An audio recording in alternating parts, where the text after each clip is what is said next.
Assalamualaikum. Selamat tahun baru kepada jutawan-jutawan e-hailing.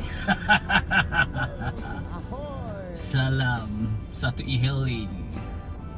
Hari ni kita berkongsi ilmu baru di dalam dunia e-hailing yang penuh cabaran.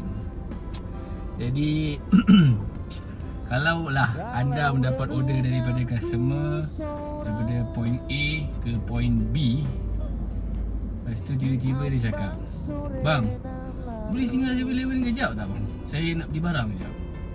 Ataupun dia cakap macam ni, "Bang, saya mau beli tu barang sekejap di kedai beli tu bang lah punya, boleh tak?" Jadi semalam saya dapat order macam ni. Dia kata, "Janganlah macam ini abang, kita kawan punya." Dia cakap, "Kita tak ada kawan punya. Saya sama you tak ada kawan punya.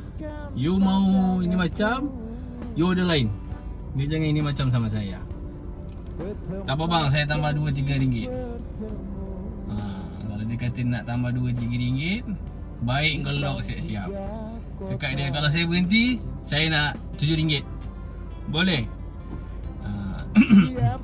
Ini bukan overcharge sebab dalam mana-mana syarikat e-hailing, dia suruh kita hantar daripada point A ke point B. Tak ada point A setengah ataupun B setengah.